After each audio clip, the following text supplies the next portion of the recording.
Добре. Окей. Сега искам да слушате, ще мина набързо, ама много е важно това слово. И който го хване, наистина ще го приложи, сигурен съм, в живота си и ще живее още по-добре от преди. И така, това, с което съм наименувал тази вечер, нали, словото се казва минало. Кажи минало. Настояще. Бъдеще. И отвъд. А сега къде ще ходим? Ще видим след малко. Нека да започнем от тук. Така.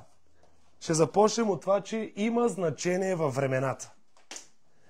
Понеже сме християни, Христови, и понеже когато се отваряме Библиите или искаме да четем някакво слово, искам да ви кажа, че е много голямо значение да видим за кой го пише, за кое време го пише. Нали? Сега, примерно, ще дам един прост пример. Сигурно и вие сте видели, че как има хора християни, нали, наши братя или сестри, които страдат поради болест, поради нещо. И те, когато много се молят на Господ, молят се на Господ Бог да ги изцели. Но ако някой им каже, че те изглеждат тогава като бебета християни, те няма да повярват. Защо? Никой не обича да му кажа, че е беби християнин. Но истината е, че той не се съобразява, този човек не се съобразява наистина с истинското слово на Господа. Защо?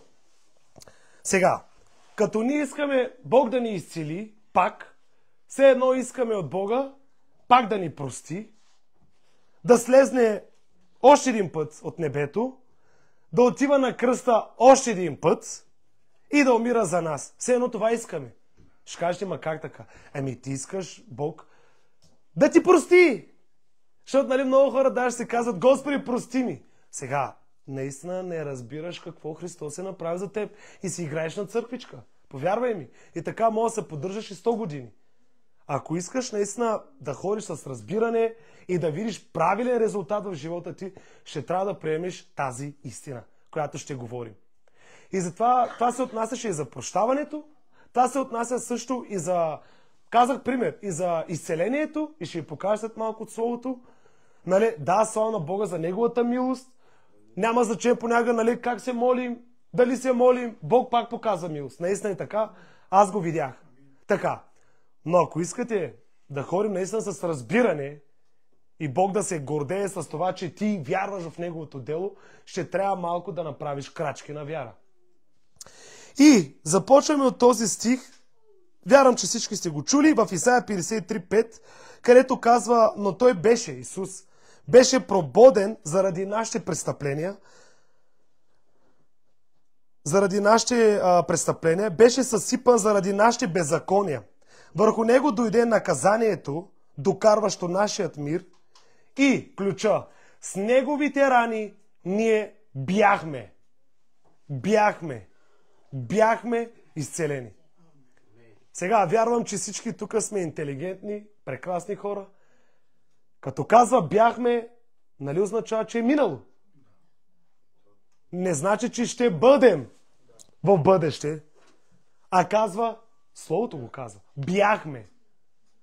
Тоест, ако ти разбираш тази истина и я приемеш въпреки твоите симптоми, повярвай ми, че тези симптоми ще се оттеглят, но здравето ти не. Здравето ти ще остане. Затова, че врага иска да те накара, ти да повярваш, че ти си вече болен. Всъщност това не е истината. Словото те определя какъв си. Не епикризи, не доктори, не каквото да е то било, а Словото на Исус е истина. И аз вярвам, че всички сме съгласни с това. Щом казва бяхме изцелени, точка по въпроса, не ме интересува дали кашлям. Не ме интересувам какво са казали лекарите. Не ме интересува какво ми е. Аз вярвам в Словото на Господа. Че Той е понесъл, ако се спомняте, затова взехме при малко свято причастие, че Той е отишъл към кръста преди да отива, ако се спомняте как са го били с бич. Защо? Всичко това е символизирало на твоите болести. И когато Исус е взел твоите болести, моят въпрос е, ти беше ли жив? Не. Ти беше някъде в бъдещето, че някога ще се родиш. Както и сега и ние. Тоест Исус, когато го е направил, той е казал: един ден, моето момче, когато там някъде се роди, има нужда от изцеление, аз още от сега му давам. Аз дойдох за това да умирам за него.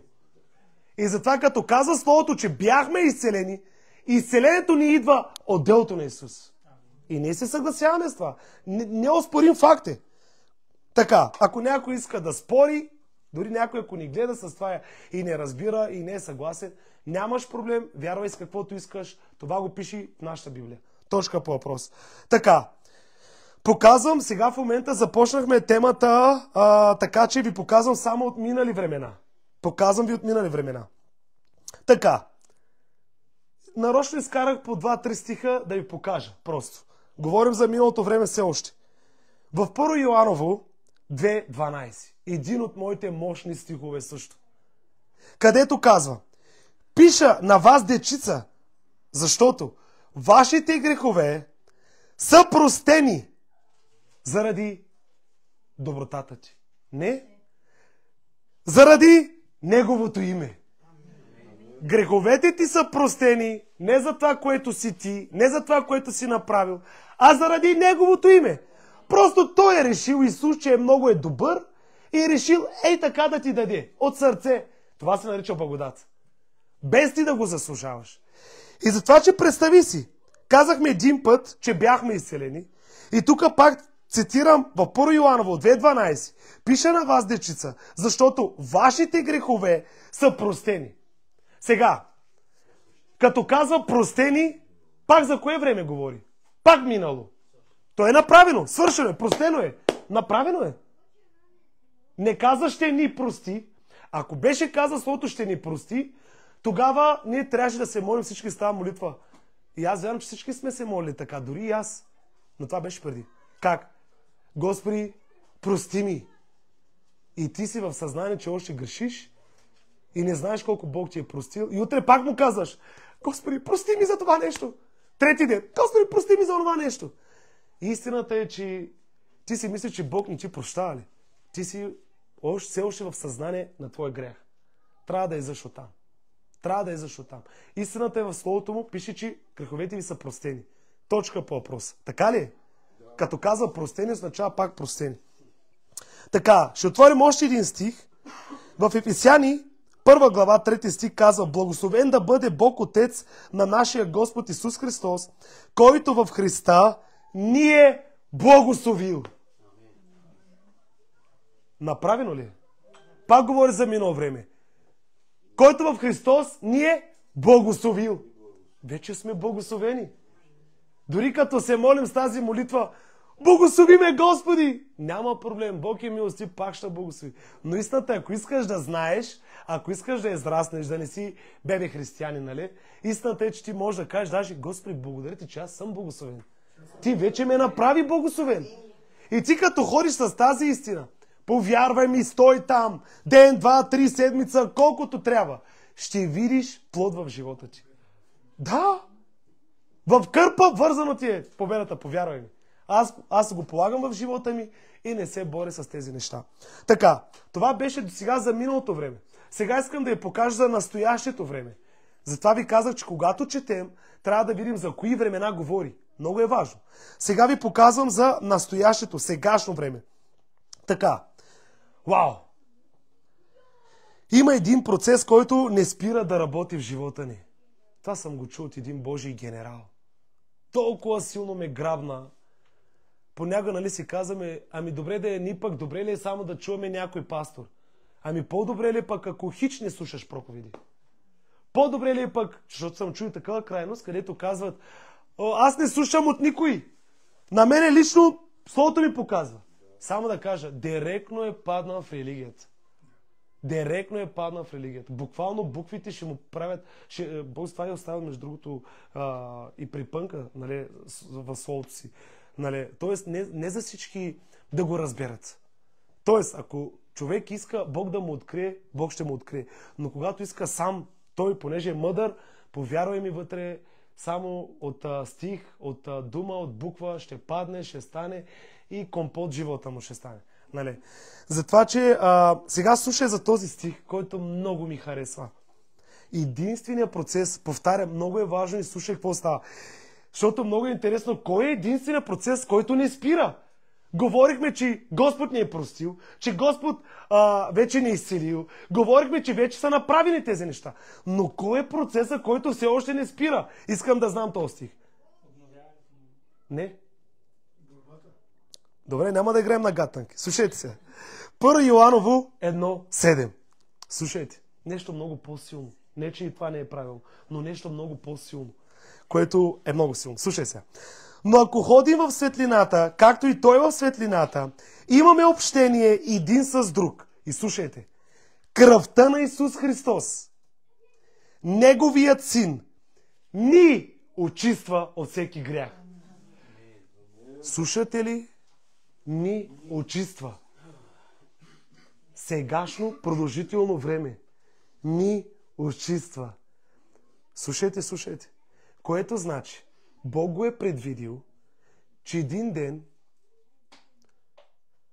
как понякога хората си мислим, че след като сме приели Христос, брат или сестра, не съгрешавай! Нали? Не, аз съм против, наистина да не съгрешаваме. Но аз искам да кажа, че кой от нас, където много се е пазил и наистина си мисли, че ти не си съгрешил в нищо. Ако такъв човек има, някой тук от нас, или в ефир някой, да не се обади и да го признаем за Бог. Няма такъв. Няма такъв човек. Тогава, защо изискваме от хората неща, които и сами ние не можем да ги правим? Защо? И облягаме се пак на нашата път. Ти трябва да правиш това, ти трябва това, аз трябва това, аз трябва това. Това е път. Ти се облягаш отново на твоята път. С две думи, Господи, аз сам мога да се оправя. Не ми трябва твоята помощ, аз съм много добър, ще се оправя сам. Ако ти това го казваш на Бог по такъв начин, повярвай ми, че Бог ще се отдръпне от живота ти, ще видиш падението ти много голямо. Съжалявам, но това е истината. Нали? Аз не искам да ви плаша, дори да сме го правили това нещо. Аз искам да ви науча на нещо по-голямо, да се уповаме на Него. Бог Исус ни остави кръвта си, представи си примерно, с един леген. Кръвта му и така. Остави я настрани, когато на теб ти трябва да се измиеш, ръцете ти са мръсни, отивай и си изми ръцете. Преди храна, отивай да си миеш ръцете. Мръсен си, отивай да се къпиш. Когато човек попара в грех или в грешка, Господ Исус е оставил кръвта си, за да може ти да отиваш да се измиеш. И затова това слово казва, че кръвта на Исус Христос пак не е нищо от тебе. Казва Неговата кръв. Кръвта на Исус Христос, Неговият Син, ни очиства. От какво? От всеки грях. Тоест, грехове и грешки със сигурност ще дойдат в живота ни. Не искам да ви плаша. Напротив, в църквите се казва, че ние никога да не сгрешим. Това е грешно учение. А аз ви казвам нещо по-друго. Не става въпрос, позволявам ви да грешите. Не ме разбирате погрешно. Но аз искам да кажа, че дори утре, друг ден някой, ако попадне в грях или в грешка, върни се, защото Господ Исус ти е поставил червен килим. Кръвта му е тази, която те умива, казва Словото. Не се изисква нищо от тебе. Защото много хора си казаха, ще спра първо това, ще спра първо това и тогава ще тръгна с Господа. Лъжа е. Ти никога не можеш да се оправиш. Сам не можеш. Така ли? След малко само, защото да не прекъсваме в лайфа. Ако запазваш, най-накрая ще добавим колкото искаш. Да. Да, само запази си го, моля те. Така. И това е в сегашното време. Продължаваме да четем пак в сегашно време в Римляни 8.1. И тъй, сега няма. Казва Словото, няма никакво осъждение за тези, които са в Христос Исус, които ходят не по плът, а по дух. Сега тук няма да влизаме, защото Словото с този стих е много голям, много е хубав, но той казва, че сега и тъй сега няма. Сега няма. Това е пак сегашно време. И дори мога да дам пример с това. Когато няма означава не съществува или не притежава. Пример. Няма хляб. Или той няма пари. Нали? Т.е. сега този човек няма. И това е сегашното време. Бързам, за да не пропуснем и следващото. Сега ще говорим за бъдеще време. Говорихме за минало, за настояще, сега ще говорим за бъдеще. Така. В Филипяни 4:19 казва: а моят Бог ще. Когато казва ще, означава, че ще го направи в бъдеще. Ето, влизаме в бъдеще. А моят Бог ще задоволи всяка ваша нужда според своето богатство в слава в Исус, в Христос Исус. Тоест, ще задоволи. Бог не само ще те благослови, ще те задоволи, преумножи. Видяхме, ще. Ще покажа още един стих. В Евреи 9:14. Колко повече кръвта на Христос, който чрез вечния дух пренесе себе си без недостатък на Бога, ще очисти съвестта ви от мъртви дела, за да служите на живия Бог. Тук искам пак да покажа, да го маркирам. Ще очисти съвестта ви от мъртви дела. Ще очисти съвестта ви. Тоест, каза го в бъдеще време, че ще го направи, ще очисти съвестта ви. Тоест, давам ви веднага един хубав пример. Да кажем, че си попадна в някаква грешка или грях. Най-често, нали, по принцип, живеем в такъв свят, където човек може да направи нещо подобно. И сега, Бог ти е простил. И представи си в съвестта ти, в твоето съзнание, ти продължаваш да се обвиняваш с дни и да мислиш за това, което си извършил, а не заради това, което си направил. Заради това, което Исус е направил по-точно. Защото един Божи човек даже беше казал: ако искате да ходите в святост, а ние всички искаме да ходим в святост, и ние си мислим, че примерно трябва да напочва да наблягаме на дела, трябва да правиш това, трябва да направиш това, и така нататък, и така нататък. Не, истината е, че ако искаш да ходиш в святост, ще трябва да се съгласиш с Божието писание. Каквото казва за тебе. Ама Господи, аз не съм ли замърсен? Не. Ти ми прости? Да. И ме обичаш? Да. И ме благослови? Да. И отново мога да ходя с тебе? Да. И дори повече? Да. Вау! Ти направо тичаш към Исус още повече. Айде да гледаме към от другата картина. Направил си каквото си направил, удрят те обвинения и мисли, и ти съвестта ти постоянно е такава, ти си в съзнание да си кажеш какво си направил ден, 2, 3, врагът те помпа мозъка и ти казва: как можеш, нали, беше най-добрата християнка или добър християнин беше. Какво се случи сега с тебе? От тебе нищо не става. Ти си играеш с Исус, с кръвта му. Нали? Почват обвинени неща. И да кажем, че твоята теза, тази грешната е вярна, спираш да идваш на църква. Защото по цял ден си в съзнание, всеки ден, за грехът или за грешката ти, и ти не даваш място на Бог да ти покаже какво е направил. Спираш да се молиш, срамуваш се. Адам първия път още като сгреши, срамувал се и се е скрил. Ето и днешно време понякога го има това нещо. Когато се грешаваш, първото нещо, което правиш, ще се скриеш. На църква няма да отиваш. Пред Бога как ще се молиш? Срам те. И всички тези неща. Но сега това слово, което говорим, ако ти го взимаш, не казвам да се възползваш от греха. Нали, не ме разбира погрешно. Но казвам, нещо е дошло в живота ти. Какво трябва да направиш? Изправяш се.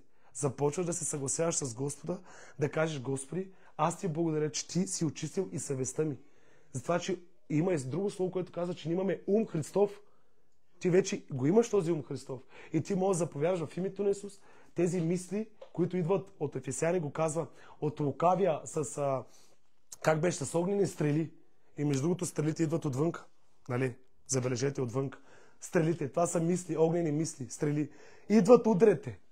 И дяволът толкова е хитър, че той не казва: аз съм дявола, защото никой няма да му повярва тогава. Така. Той ще идва да ти покаже все едно от твоето име. Да ти говори как може ти да правиш това и ти да се обвиняваш. Но истината е, че ако ти започнеш да говориш, да се съгласиш с Божието Слово и да си кажеш: Господи, аз имам ум Христов. Тези мисли не са мои. Аз имам Христови мисли. Повярвай ми, наистина ще дойдат Христови мисли в ума ти. Така, говорих ви за минало, настояще, бъдеще и сега ще вземем малко извън орбита. Тук ще говорим за отвъд. Тук е много силни неща, които ще ви говоря.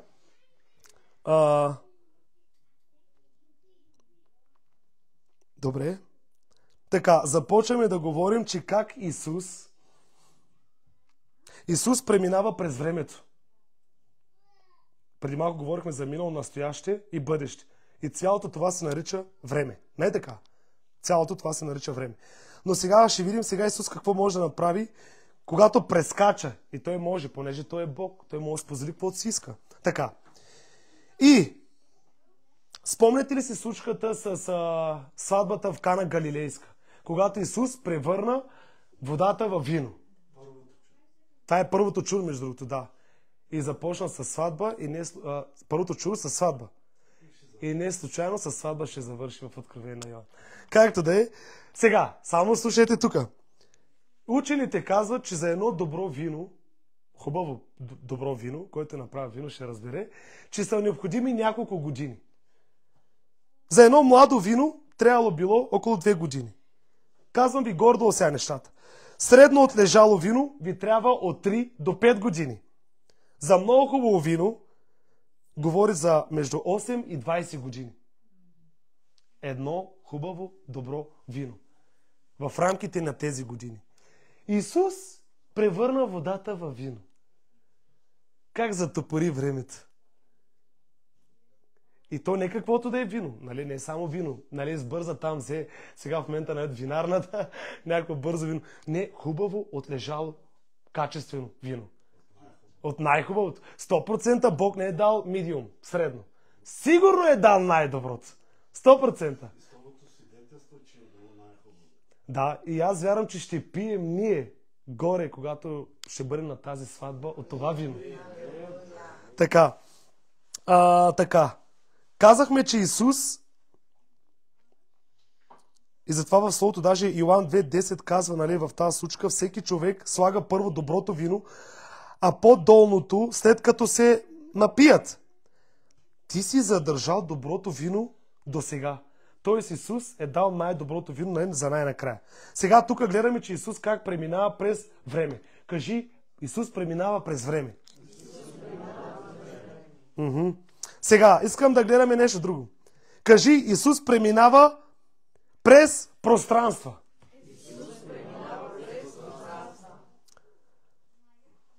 Така, тук е много интересно какво се случва. В Йоан 6 глава, аз държа да го четем тук тези стихове, защото са много хубави. Който е хванал, казвам ви, много ще ви харесва. Йоан 6 глава. Аз съм тук. Само да видя Йоан 6 глава. Айде, къде отиде? 16 стих. Отиваме. 16 стих. Слушайте какво става. Когато се свечери, учениците му слязоха при езерото и влязоха в кораб и потеглиха към другата страна на езерото, към Капернаум. И вече се беше стъмнило, а Исус не беше дошъл при тях. И езерото се вълнуваше, защото духаше силен вятър. И когато бяха гребали около 25 или 30 стадии, стоп тук само за малко, днеска разбрах и тези стадии колко километра са. Приблизително между 5 и 6 километра. Сега да си представим една картина. Представи си едно голямо езеро в Галилея, Галилейското езеро. Аз там съм бил. Наистина изглежда море. И затова в някои стихове казва, че е море, а в други езеро. Наистина много е голямо. И представи си сега тая лодка, как е тръгнала, без Исус, тръгнала около 25-30 стадии. Това прави 5-6 км навътре е. Една стадия колко е? Трябва да видя. Да, аз сам съм взел, после ще я покажа. Да, само съм я взел, защото трябва да мина, нали, от това да ви го покажа. Така, около 5-6 км казах. Представи си, те са тръгнали и Исус целият този път е извървял пеша. Сега, няма да ви извадя много стихове, защото няма да имам много време, но който иска да го проучи да види, в другите Евангелия разбираме, че лодката беше в средата на езерото, казва. Тук не го пише така. Но същата случка го пише, че тя се озова в средата и поради силната буря и вълни, нали, води и всичко около лодката и тя на едно място седеше. Може да се представим голямо езеро, казва Словото, че те са в средата и на едно място. Представи си лодката на едно място е. Не помръдва. И изведнъж Исус идва. Кажи, Исус идва. Исус идва. Виж сега, Исус като идва, пък какво става? Господи, като идваш, се чудеса стават. Така, ще чета от 18 стих. И езерото се вълнуваше, защото духаше силен вятър, и когато бяха гребали около 25-30 стади, видяха Исус да ходи по езерото и да се приближава към кораба. И се оплашиха. Но той им каза: аз съм, не бойте се. Тази дума, не бойте се, някой ако е чул, тук казва алтира. Не бой се, не се страхувай. Много е хубава тази дума и тук мога да го спомена даже това, защото със сигурност има хора, които не го знаят, пък има хора, сигурно не го знаят, но много е интересно, че алтира, тази дума е писана в цялата Библия 365 пъти. Което значи и е 365 дни имаме в годината. Което значи Бог ти е дал за всеки един ден тази дума, когато преминаваш през нещо: не бой се, не бой се, не бой се, не бой се, не бой се, не бой се. Уникално, нали? И затова Исус каза, но той им каза: аз съм, не бойте се. Тук е думата алтира, казах ви. И 21 стих. Тогава те с желание го взеха в кораба и веднага, кажи веднага. Братя и сестри, каза веднага. Веднага се намери при сушата. Каква е тази телепортация, Господи? Преди малко говорихме, че самия Бог правише вино, излъше извън времето. Така ли? Направихме. Излезна извън времето. Сега говорихме как... така. Сега говорихме за пространството. Пространство. За 6 км, 5-6 км за веднага. За веднага. Нали? Така, защото, между другото, от тези 4 Евангелия само тук показва това. Много ми хареса. Виж как е пъзел. Нали? От тук да вземеш, от там да гледаш. Уникално е. Така. И се озова веднага на корабът. Се намери на сушата и говорим, че виж Исус може да излиза, казах ви, нали, от това пространство. Той може да си прави каквото си иска. Той е Бог, разбира се. Сега един път, пак го повтарям, че един път Исус направи виното, излезна извън времето. Втори път Исус може, нали, премина през пространството. Нали така? И сега още едно имам да ви покажа. Исус премина през материята. Материя. Какво е материя? Всичко, каквото се пипа, е материя. Стена. Много хубав пример с стената. Материя. Нали? Така. Защо? Защото, ако се спомняте, че когато след възкресението на Исус, точно така, когато бяха всички ученици затворени в горната стая и пише много ясно, че вратите бяха заключени. И изведнъж, може да си представите, много интересно, аз си ги представям такива неща, нали? Не знам, сигурно ви имате богато въображение. Както сме така, вратите, прозорци заключени, всичко, те поради страх се заключваха. Че един вид: убиха Господ, а ние вярвахме, сега нашите ни убиват. И те се скриха в една стая, в горната стая. А Исус изведнъж по средата им вика: шалом. И те, представи си, изплашени от всякъде. Тоест, как Исус премина през заключени врати? Как Исус премина през стени? Представи си за какъв Бог говорим, който може да направи да излиза от времето, понеже Бог е вечен. Съгласен ли сме? Бог не е временен, Бог е създал времето, Бог направи времето за нас. Ние да живеем във времето, но Бог е извън времето. Той е самата вечност. Той е всичко в него. И затова представи си за какъв Бог става въпрос. И сега. Мисля, че много добре се справихме. То тъкмо на време. И представи си, говорим за такъв Бог, да ви припомня от начало. Когато забелязим в Библията, когато пише, че ние сме изцелени, че ние сме простени, и ти устояваш в тази истина, наистина чудеса ще се случат в нечи живот. аз го полагам в живота ми, има плод. И ето това е правилното вярване и това е правилното учение и като го полагаш това в живота ти, наистина ще видиш и правилен резултат. И затова ви показах за миналото, как пише за настоящето, как пише за бъдещето и как Бог излиза отвъд цялото това време и пространство и материя. Вау! И ние служим с такъв Бог. Защо го казах сега и това? Ще ви кажа защо. Лично, примерно, имахме и ние с тебе такава случка, да кажем, че поне да кажа с пример, с работа, преди, когато сме работили, когато съм те питал, примерно, питай за този човек, нали, за работа, да работим при него. И ти беше казал, нормално е, че сега е сезон, който не взима или няма, нали, така. Сега това е пример и вие може да го взимате за вас. Защо? Да не се движим чрез обстоятелства, да не се движим чрез това, което виждаме, да не се движим чрез това, което чуваме. Тоест, всички казват, не може.